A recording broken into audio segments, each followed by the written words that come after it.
los ciudadanos tienen derecho a movilizarse, a ejercer ese derecho fundamental, pero lo que no se puede permitir es que se infiltren vándalos para generar destrozos a la propiedad pública y privada.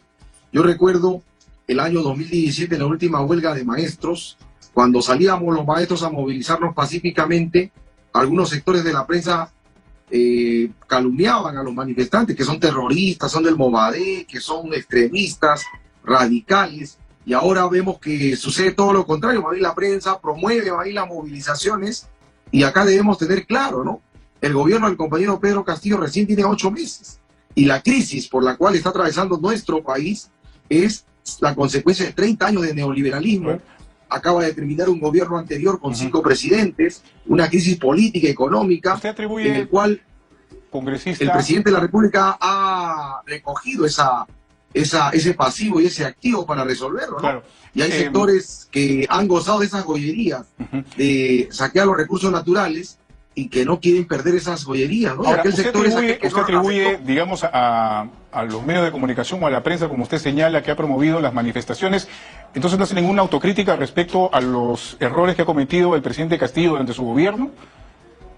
Porque hay una situación de descontento también en la población, que no tiene nada que ver con el discurso, digamos, de la vacancia o provacancia, ¿no? Estamos hablando de cuestiones económicas, sociales, el gremio de trabajadores agroexportadores, estamos hablando de la crisis económica, estamos hablando de una serie de situaciones que no tienen básicamente que ver con este discurso que, bueno, también lo conocemos, hay que ser sinceros, ¿no? El que quieren una vacancia para el presidente Castillo. ¿Ahí no hay ninguna autocrítica? O sea, ¿cómo está manejando el gobierno estas situaciones? Bueno, tampoco podemos decir que el gobierno es perfecto, tiene sus errores que puede cometer, pero la indignación que tiene la población, los trabajadores, es dentro de lo que es justo, ¿no? Pero esa indignación de esos reclamos, esas demandas, no son solamente de ahora, sino vienen acumulados de años de la crisis del neoliberalismo, que obviamente el gobierno está tratando de ver el mecanismo de resolverlo, ¿no? Y una gran, de repente, equivocación que ha tenido el gobierno ha sido confiar en aliados, y parte de grandes aliados que tiene son muchos funcionarios que vienen de otros gobiernos. O colocar a personas no idóneas en cargos importantes, ¿no? Por ejemplo, ministros de salud, digamos, hay una serie de designaciones que se han dado en los últimos meses en cargos importantes en ministerios, ¿no? Y que algunos atribuyen a que más bien es la cuota política del partido de gobierno, finalmente, de Perú Libre. O sea, ahí también que puede haber un error. Hoy vemos que no solamente de Perú Libre ganó el gobierno y debe ser de los aliados los invitados, ¿no? Y eso vemos que lejos de más bien aliviar, calmar a la población, vemos que más bien soliviantan, ¿no?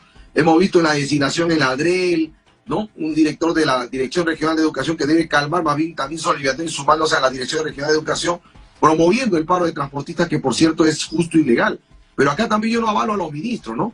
Gran responsabilidad son de los ministros, en la cual yo he un llamado al presidente de la República a evaluar en esta crisis que debe reestructurarse el gabinete, ¿no? Y debe cambiar a los ministros, porque los ministros deben ser de campo, de cancha, para solucionar y escuchar a la población, no de escritorio, no pero también con conocimiento técnico, ¿verdad? Porque tampoco se puede colocar a la cabeza de un ministerio a cualquier persona solamente, digamos, con el requisito de que sea de cancha, de campo, de calle, en fin. Porque acá se necesita también conocimiento técnico, ¿no? La experiencia de calle es importante, pero la experiencia, hay profesionales que deben cumplir el requisito, y el profesional no solamente debe ser burócrata, puede ser escritor, se tiene que estar en la cancha, escuchando a la población, ¿no? Y hay ministros que tienen más de 6 meses ya en el gobierno. Para algunos que se prioriza el tema partidario o el tema, en algunos casos, de características que no necesariamente se relacionan con el conocimiento técnico que se debería tener para dirigir un portafolio dentro del aparato estatal. Hay profesionales, pero dentro de esos profesionales se requiere ministros que estén en la cancha, en el campo, escuchando a la población, viendo la problemática, ¿no? Porque hay ministros que ya tienen más de 6 meses. ¿Cuáles son sus resultados? ¿Cuál es el producto? ¿No? Y tenemos varios ministros. ¿Cuál, en ese sentido, debe haber una reestructuración a nivel general. ¿Qué ministros deberían darle una oxigenación con lo que usted dice justamente, ¿no? ¿Qué ministros para usted deberían salir del gabinete en todo caso, ya que usted señala que está de acuerdo con que se pueda renovar el Consejo de Ministros? Bueno, por eso mismo le digo, ¿no? Ese es un llamado al presidente de la República. Miren, esta crisis que se ha dado pero obliga que hay que retomar, ¿no? Y eso va a partir de que el presidente y el premier evalúen, por ejemplo, ¿qué carteras deberían ser cambiadas? La pregunta es específica, ¿no? Claro, no, eso yo lo entiendo, pero hay muchos ministros, pero hay muchos ministros No, que vienen pero hace 6 meses. usted está diciendo que cambien ministros, pero ¿cuáles ministros? Porque sería importante saber, según su óptica, qué sectores necesitan un cambio, ¿no? Es importante. En este momento, sobre todo, porque estamos en una situación de tensión muy seria, ¿no? No solamente política, sino ahora social. Hay ministerio justamente de obra social, ¿no? El Ministerio de Inclusión y Desarrollo Social. Ya. Tiene Señora todo un Boluarte programa debería nacional irse entonces, para que usted. tiene más de 6 meses. ¿Cuáles son los resultados de la comunicación con la población? La ¿no? señora Boluarte Comercio debería exterior, irse cualquier entonces, otro, para ¿no? usted.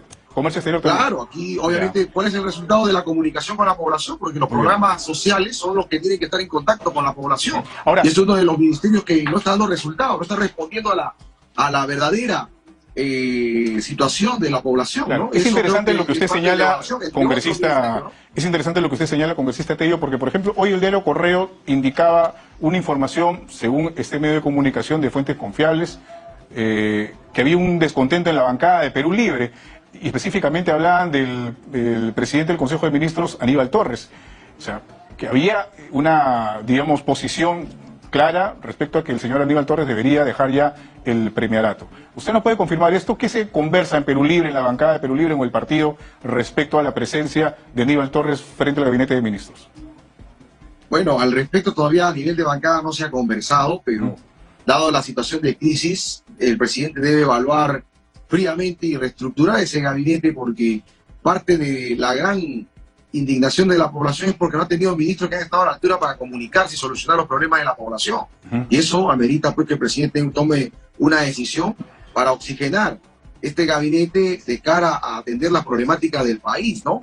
Y tener en cuenta también que esta problemática no viene pues de este gobierno, sino viene acumulado de una crisis de más de 30 años de neoliberalismo, Bueno. que indudablemente la población cada día se indigna, y obviamente porque ve que este gobierno del cambio, gobierno popular, gobierno de un maestro, no está todavía cumpliendo los compromisos que la población espera. Sin duda, y el eso 68% de desaprobación lo acredita así en las últimas encuestas que se dieron a conocer. Quería hacer otra consulta. ¿Quién considera usted o qué características debería tener, si es que vamos en la línea que usted señala, en que se debe reformular este gabinete ministerial, qué características debería tener el próximo presidente del Consejo de Ministros? En una situación, como usted señala también, que es una situación seria, preocupante, como la que vivimos actualmente. Claro, el que debe asumir es un profesional idóneo, y que no solamente sea un profesional que tenga currículum, sino también que no sea de escritor, sino de campo, de cancha, que esté al lado ahí recogiendo la problemática y escuchando a la población. Ese tipo de ministros que marquen la diferencia necesita el país, porque si se encierran en su escritorio, en su oficina, obviamente se pone de espaldas al país. Parece que los ministros actuales están cuidando su puestito ahí, no marcan la diferencia en ningún cambio hasta la fecha. Claro. Y eso es lo que la población está indignada. A mí me gustaría, congresista, un poco decodificar lo que usted señala, ¿no? Cuando lo mencioné hace un momento con algunos ministros que conozcan la calle, que conozcan el campo, en fin, digamos, fuera de la cuestión lógica y evidente que es que usted se refiere a alguien que haya recorrido, digamos, un poco el mundo. ¿Qué trae esto de manera implícita para usted, por ejemplo? O para un sector incluso de la propia bancada de Perú Libre, porque muchas veces, por ejemplo, cuando se ha defendido al ministro Condori se señalaba que era un hombre de pueblo, un hombre de campo, en fin. ¿A eso se refieren? ¿A ese tipo de, digamos, de personajes, de personas, de fichas para que integren el gabinete y que incluso puedan encabezar la presidencia del Consejo de Ministros? Bueno, el Perú actualmente, ante la situación en la cual vivimos, necesita cambios.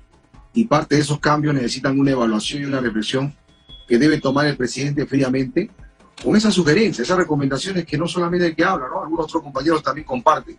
Pero hay necesidad de hacer ese cambio y ponerse del lado de la población, ¿no? Claro. No alejarse. Yo le pregunto eso porque creo muchas que veces se critica el hecho de que, claro, o sea, digamos, puede haber esta concesión de que la figura de un ministro, de un presidente del Consejo de Ministros esté ligada al partido de gobierno, porque es lógico, finalmente se ganó una elección. Pero el asunto es que se cuestiona las credenciales que puedan tener profesionales o no. Muchas veces son más bien de cercanías ideológicas o partidarias y no necesariamente técnicas. Por eso le preguntaba esto de a qué se refiere cuando habla de una persona que conozca la calle, el campo, que se ponga las botas, que deje el escritorio o la oficina. Bueno, hay profesionales, ¿no? No queremos ya que se siga cometiendo errores con personas que no están dando la talla en la cartera, ¿no? Entonces, eso es lo que de alguna manera se hace la precisión, ¿no? Ya el presidente determinará, evaluará y verá aquí profesional le da su confianza. Perfecto. Congresista, muchísimas gracias por haber estado con nosotros. Muy amable. Que tenga buenas tardes. Gracias.